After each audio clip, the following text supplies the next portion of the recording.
俄乌战争最新战况，乌克兰袭击摧毁俄罗斯雷达系统，战况持续升级。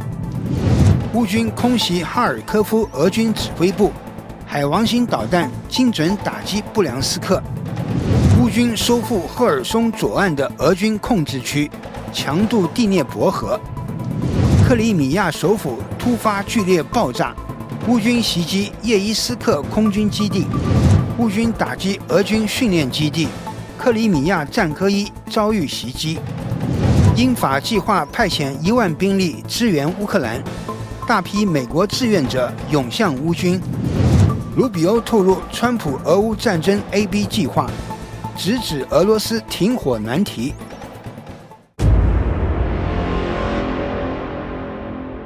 大家好，欢迎收看新冷战情室，我是雨桐。请大家先为我们的节目点赞留言，谢谢大家。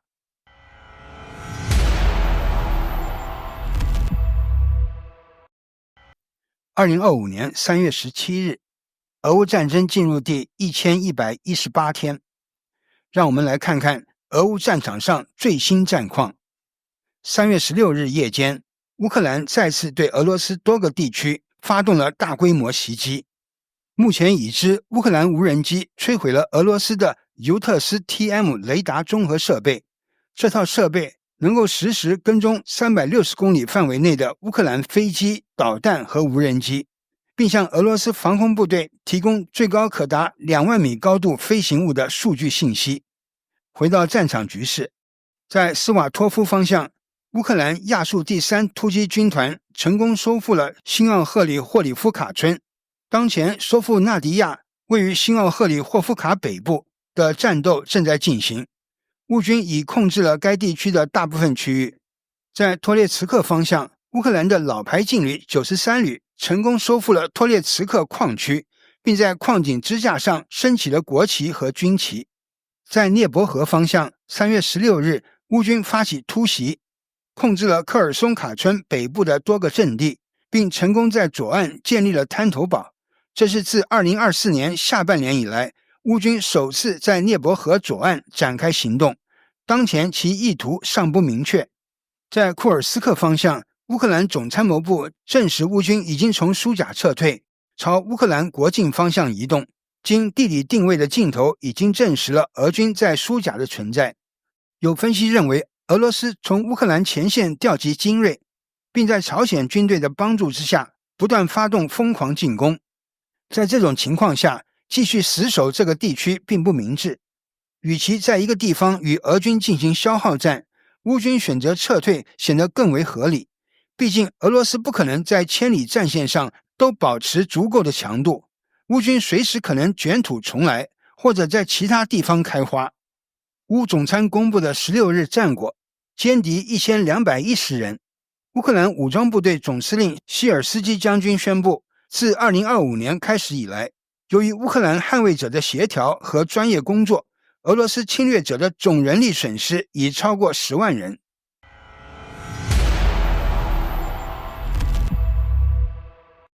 最近，乌克兰和俄罗斯在哈尔科夫地区的战事愈发激烈，尤其是在边境地带，战斗的强度和复杂性逐步升级。消息显示，乌军近期对位于哈尔科夫的俄军指挥部进行了精准空袭，使用了多架 FPV 无人机，并伴随空袭的强力打击。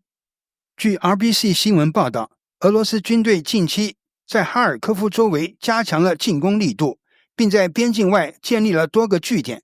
意图发起大规模攻势。然而，乌克兰军方并未束手待毙，通过精心部署和情报侦察，乌军率先发起了反击，并成功摧毁了俄军的一个临时指挥部。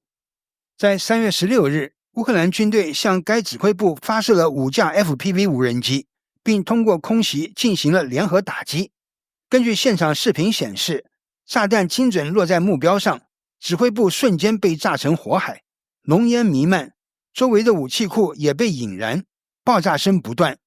当地的损失和伤亡情况尚在统计中，但这场袭击无疑是乌军的一个重大胜利。紧接着，俄罗斯在夜间发动了反击，炮击了哈尔科夫的伊祖姆地区，虽然俄方否认故意攻击民用区域，但该地区的居民区已遭炮火袭击，造成1人死亡，3人受伤。随着战斗的升级，俄罗斯对哈尔科夫的攻势可能还会继续。哈尔科夫一度在2024年成为俄罗斯猛烈攻击的目标，曾多次尝试短期内攻占该市，但始终未能实现战略目标。直到去年9月，乌克兰成功反攻，迫使俄军从哈尔科夫周围重要镇区撤退。此外，俄罗斯的媒体还报道了乌克兰军方在3月10日发射海王星导弹，打击布良斯克地区的油田，造成阿克西尼诺抽油站的瘫痪。据称，这一行动导致油田停止运作，能源供应遭到严重打击。尽管乌方未正式公布详细战报，但这些导弹袭击与乌军在布良斯克森林区的行动可能密切相关。在短短几天内，乌克兰军方还使用海王星导弹成功袭击了俄罗斯图阿普谢炼油厂，导致该厂发生大规模火灾，火势蔓延数天之久，破坏了大量能源设施。这些事件标志着乌克兰军事打击能力的显著提升，尤其是在国产导弹的使用上，射程和威力都有了显著突破。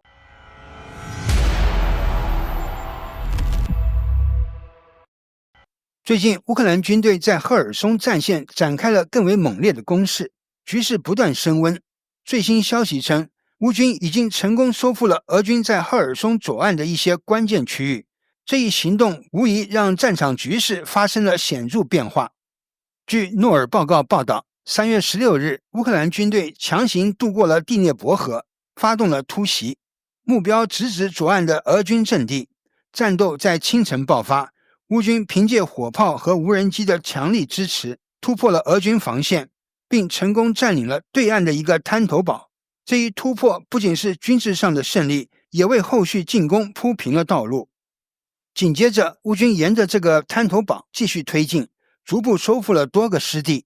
根据最新的战斗地图显示，乌军已经逼近了卡春一带的北部，俄军至今尚未公开回应这一进展。战场局势仍在快速变化中。不过，过去1周，乌军显然加大了在赫尔松地区的进攻力度。就在几天前，乌克兰还炸毁了赫尔松地区的重要交通枢纽孔卡河大桥，切断了俄军的后勤补给线，进一步削弱了俄罗斯的战略位置。这一系列行动表明，乌克兰军队的反攻正在全面展开，尤其是在赫尔松左岸的突袭，成了此次攻势的关键。值得注意的是，第聂伯河长期以来一直是俄乌两军的分界线，俄军曾多次发起大规模进攻，试图突破右岸的乌克兰防线，但始终未能有效占据该地区。而如今，乌克兰则开始加大对左岸俄军阵地的打击力度，这与他们最近的反攻策略密切相关。虽然乌克兰在库尔斯克地区遭遇了一些挑战，但他们在东部战场的反击取得了不错的成果。例如，在库皮扬斯克战场，乌军持续推进并迫使俄军撤退，成功收复了多个关键位置。特别是在菲霍利夫卡的回归，乌军在此建立了新的防线，为进一步反攻打下了坚实基础。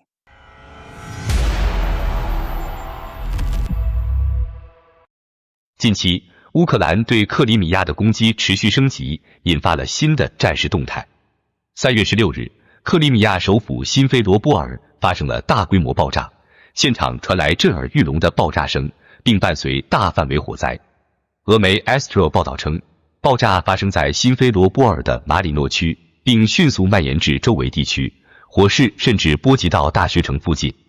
目击者称，至少听到了6起爆炸声，而现场的画面显示，马里诺区的浓烟不断飘向海域，成为该地区标志性景象。虽然目前爆炸的确切原因尚不明确，但考虑到乌克兰此前已向克里米亚的战科伊一带发射无人机群，并导致了类似的爆炸，新菲罗波尔极有可能成为乌军的下一目标。爆炸的规模和破坏程度表明，克里米亚首府遭受了相当严重的打击，具体的损失情况仍在进一步统计中。巧合的是，3月16日恰逢俄罗斯占领克里米亚的周年纪念日，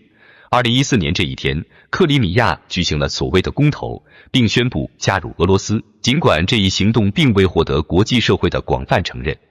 值得注意的是，土耳其方面在克里米亚事件11周年之际，再次重申了对乌克兰领土完整的支持，明确表示不承认克里米亚的现状，认为其应属于乌克兰。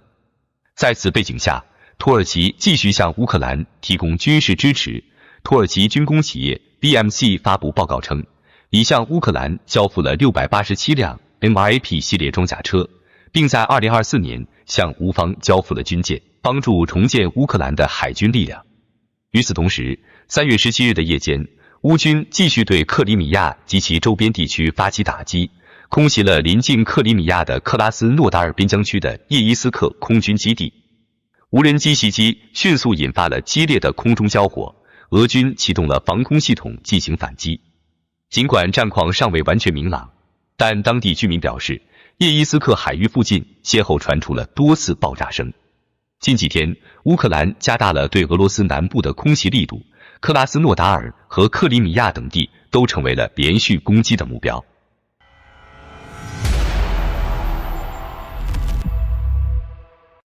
这2天，乌克兰的空袭行动再度升级，不仅瞄准了俄罗斯的炼油厂，还对多个军事基地发动了猛烈打击。特别是在穆利诺地区，乌军的无人机袭击成为焦点。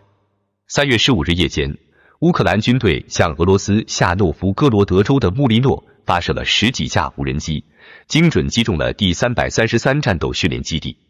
无人机巧妙避开了俄罗斯的防空系统，成功打击了基地的核心区域。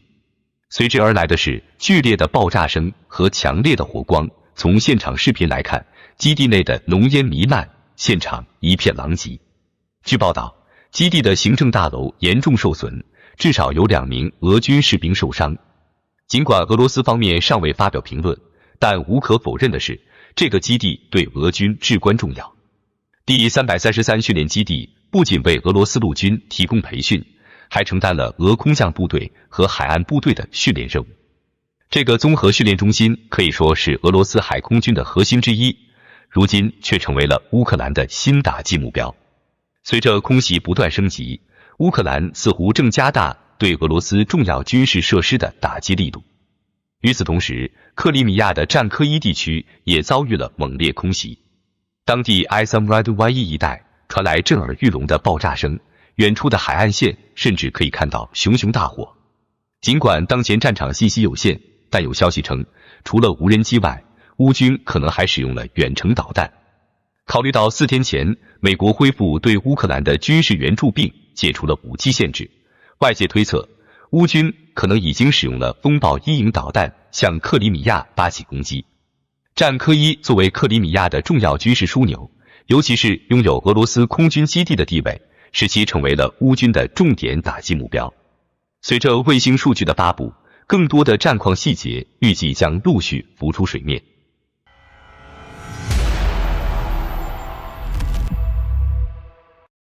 随着欧洲国家对乌克兰支援力度的加大，英法等国正加速推进向乌克兰派遣驻军的计划。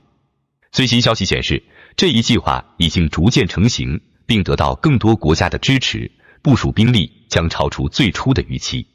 根据英国《泰晤士报》的报道，当地时间3月16日，英国首相斯塔默宣布将领导一个由多个国家组成的自愿联盟。该联盟将在乌克兰停火后派遣超过1万名士兵，主要由英国和法国的部队组成。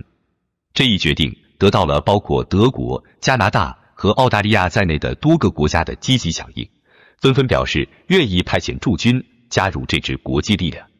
在16日的视频会议中，斯塔默进一步透露，派遣的部队将被集中在乌克兰的3大核心城市，首都基辅、港口城市敖德萨和文化名城利沃夫。这些城市将成为欧盟部队的榜首重点，为乌克兰提供必要的安全保障，确保该国的稳定与和平。除了地面部队外，英国海军的2艘扫雷舰也将在黑海水域执行任务，进一步增强乌克兰的海上防护，确保乌克兰的海上交通安全不受威胁。法国总统马克龙在会上还透露，除了地面和海上支持外，乌克兰还将从法国接收更多的幻影2000战斗机，以加强空中防御能力。乌克兰的空天安全将得到全面提升。另据基辅独立报报道，近期大量美国人申请加入乌克兰军队，仅一支乌军部队就收到了数千份申请。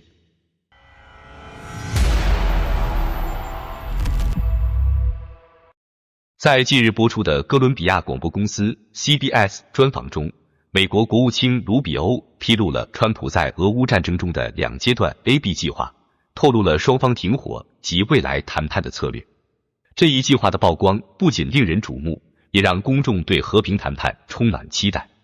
卢比欧在专访中强调，第1阶段的关键是实现战斗停火，只有在此基础上才能进入第2阶段，即启动谈判，寻找一个持久的解决方案。卢比欧表示，计划的首要目标是让双方停止交战，为后续的谈判铺平道路。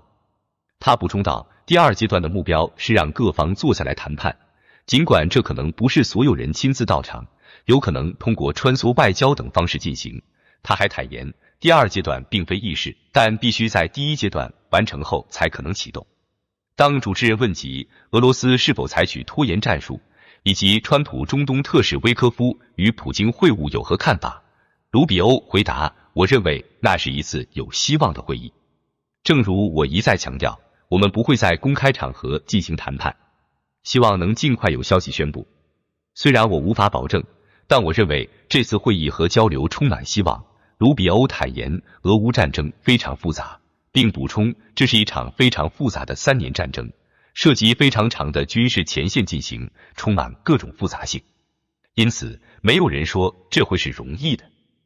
白宫新闻发言人卡罗琳·莱维特3月17日表示，美国正努力推进停火谈判的进程。美国总统川普和俄罗斯总统普京将于周2通话。他说，我们从未像此刻这样接近和平。川普总统有决心达成停火协议。莱维特还说，总统在停火谈判中取得了进展，希望这一进展周2能继续下去。川普总统3月16日表示，致力于结束俄乌战争的谈判代表已经讨论了某些资产的划分问题。俄罗斯外交部次长格鲁希科17日接受俄媒消息报表示，俄罗斯将在任何关于乌克兰的和平协议中要求无法更改的安全保证，也就是确保北约国家排除乌克兰入会的可能，并要求乌克兰保持中立。目前正值川普争取让俄罗斯总统普京接受美乌谈定的30天停火协议，普京则表示需要满足关键条件才能接受。